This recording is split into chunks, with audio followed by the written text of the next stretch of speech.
समझते हैं, घने पाप करते हैं हमारे बहुत से मुस्लिम भाई, लेकिन नमाज जरूर पढ़े मेरे बेटा, क्योंकि उनको यही सिखाएगा बस नमाज पढ़ो, बाकी जो करना है करो। आतंकवादी बन गए घने, बाकी और जितने भी अपराधी घने बन गए, नमाज जरूर पढ़नी, बस इतना ही सिखाओ, नमाज पढ़ो, जो मन में आए वो करो। ये बाबा रामदेव हैं, धर्म गुरु हैं, साधु हैं, योग गुरु हैं, बिजनेसमैन हैं और पॉलिटिशियन भी हैं। इनका एक तारुफ ये भी है कि पुलिस के डंडा से बचने के लिए साड़ी पहनकर इनको भागना पड़ा था। बहरहाल बात पुरानी हो गई है। 2014 में जब मोदी सरकार बनी तो मोदी जी के करीब आ गए। उससे पहले सेकुलर थे, कांग्रेस के भी करीब माने जाते थे, मुसलमानों से भी हमदर्दी जताते थे, जमीयत उलमा हिंद के जलसों में स्टेज पर तशरीफ लाते थे और हिंदू मुस्लिम एकजहती की बात करते थे। 2014 में मोदी सरकार बनी तो इन्होंने हिंदू मुस्लिम इत्तेहाद और एकता को पीछे छोड़ दिया और कम्युनलिज्म के रास्ते पर आ गए। मोदी सरकार ने जिम्मेदारी दी थी इनको कि हिंदू धर्म को प्रमोट करना है, आगे बढ़ाना है, लोगों को हिंदू बनाना है और इस मिशन पर इन्होंने काम करने की कोशिश की, लेकिन कामयाबी नहीं मिली। इन्होंने गौमूत्र पीने की तलकीन की, लोगों को बताया कि गौमूत्र पियो और गौमूत्र पीने के लिए लोगों को कम से कम हिंदू आस्था को तो कबूल करना ही पड़ेगा। लेकिन ये सब जब फेल हो गया तो अब इन्होंने धर्म संसद बुला करके इस्लाम के खिलाफ बोलना शुरू कर दिया है, ईसाईयत के खिलाफ जहर उगलना शुरू कर दिया है। इनको लगता है कि लोग उसी वक्त हिंदू धर्म में आएंगे या हिंदू धर्म की अहमियत बढ़ेगी जब इस्लाम पर टिप्पणी की जाएगी, इस्लाम के खिलाफ बोला जाएगा और लोगों को इस्लाम से दूर किया जाएगा। लेकिन मुझे नहीं लगता कि बाबा को अपने इस मकसद में भी कभी कोई कामयाबी मिल सकती है। पहले बाबा रामदेव की ये पूरी क्लिप सुनिए। अब कोई मुसलमान से पूछो थारो धर्म क्या है, वो कहे कि बस 5 बार नमाज पढ़ो, फिर जो मन में वो करो, चाहे हिंदू की छोरे उन्हें ठाके लाओ, चाहे जो भी पाप करना है करो। वो इस्लाम का मतलब नमाज समझते हैं, घने पाप करते हैं हमारे बहुत से मुस्लिम भाई, लेकिन नमाज जरूर पढ़े मेरे बेटा, क्योंकि उनको यही सिखाएगा बस नमाज पढ़ो, बाकी जो करना है करो। आतंकवादी बन गए घने, बाकी और जितने भी अपराधी घने बन गए, नमाज जरूर पढ़नी, बस इतना ही सिखाओ, नमाज पढ़ो, जो मन में आए वो करो। ऐसा हिंदू धर्म नहीं है। तो ईसाई क्या सिखाते हैं, बोले बस वो चर्च में जाओ, उठे चाहे दिन में भी मोमबत्ती जलानी हो जलाओ और ईसा मसीह के सामने खड़े हो जाओ, सारे पाप नष्ट। और उनका स्वर्ग का मतलब है टखने के ऊपर पैजामा पहनो, मूंछ कटवा लो, टोपी पहन लो। ऐसा कोई कुरान कहता है या ऐसा इस्लाम कहता, मैं नहीं कह रहा हूं, लेकिन ऐसा ही कर रहे हो कि बस फिर तुम्हारी जन्नत में जगह पक्की। और जन्नत में क्या मिले, जन्नत में हुर्र मिले और उठे दारू पीनो क्यों बोले।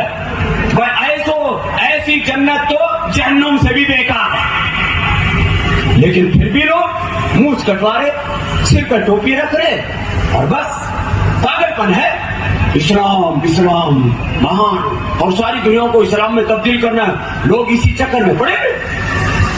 और ईसाइयों में बोले एक वो इधर क्रॉस का निशान पहन लो, फिर कुछ वेशभूषा सी बना रखी है, कुछ छोटे मोटे कुछ उन्होंने। ये वीडियो राजस्थान के बाड़मेर की है। वहां पिछले दिनों एक धर्म संसद बुलाई गई और उस धर्म संसद में बाबा रामदेव अपने हिंदू मजहब की खूबियों को बताने के बजाय इस्लाम पर एतराज कर रहे हैं, ईसाईयत पर एतराज कर रहे हैं और कह रहे हैं कि इस्लाम धर्म का मतलब है सिर्फ नमाज पढ़ना, उसके बाद जो चाहो करो, हिंदू लड़कियों को उठाओ और उसके साथ रेप करो, या मजहब के नाम पर जिहादी बन जाओ, पैजामा टखने के ऊपर पहनो, मोच रखो। ईसाईयत के बारे में कह रहे हैं कि ईसाईयत का मतलब है दिन में भी मोमबत्ती जलाओ और तुम्हारे सभी पाप माफ हो जाएंगे, सभी पाप धुल जाएंगे। तो इस्लाम और ईसाईयत दोनों का इन्होंने एक लफ्ज में मजाक उड़ा दिया और आगे कह दिया हिंदू धर्म में ऐसा कुछ भी नहीं है। लेकिन सवाल है बाबा रामदेव साहब, हिंदू धर्म में है क्या वो तो बताइए। आपने धर्म संसद बुलाई है, सारे आपके मजहब के जानने वाले हैं, आपके मजहब के मानने वाले आपको सुनने के लिए आए हैं, तो उनको हिंदू धर्म की बातें बताइए कि हिंदू धर्म उनको क्या सिखाता चाहता है, हिंदू धर्म ने क्या सिखाया है, क्या नहीं सिखाया है, किन चीज़ों से रोका है, किन चीज़ों से नहीं रोका है, वो बताइए, इनको समझाइए। लेकिन आप अपने हिंदू धर्म की कोई भी खूबी नहीं बता रहे हैं। इस्लाम में तो हर जगह खूबी है, हर जगह इस्लाम ने अपने मानने वालों की रहनुमाई की है। इस्लाम ने पैदाइश से लेकर मौत तक, और सिर्फ मौत तक नहीं बल्कि मौत के बाद तक का रास्ता बताया है, गाइडलाइंस तय की है कि क्या करना है, क्या नहीं करना है। आप क्यों इनको नहीं बता रहे हैं? कम से कम यही बता दीजिए कि आपके बाबा आश्रम में, मंदिरों में क्यों महिलाओं के साथ रेप करते हैं, यही इनको बता दीजिए। उसकी क्या वजह होती है, कैसे इस पर काबू पाना है, और कब तक महिलाओं की इज्जत लूटी जाएगी आस्था के नाम पर। कम से कम इसी हवाले से उनको बेदार कर दीजिए। आजकल आप ही की मजहबी किताब रामचरितमानस के खिलाफ लोगों ने बगावत कर रखी है। एतराज हो रहा है कि रामचरितमानस में महिलाओं का अपमान किया गया है, उनको बुरे लफ्जों से उनकी ताबीर की गई है, तमाम इंसानों को बराबरी नहीं दी गई, दलितों और बहुजनों का वहां मजाक उड़ाया गया है, और लोग रामचरितमानस की कॉपियां जला रहे हैं, एतराज कर रहे हैं। एक के बाद एक बड़े बड़े लीडर सामने आकर के बयान दे रहे हैं और मुतालबा कर रहे हैं कि रामचरितमानस से इस तरह के अल्फाज को, जुमलों को हटा देना चाहिए।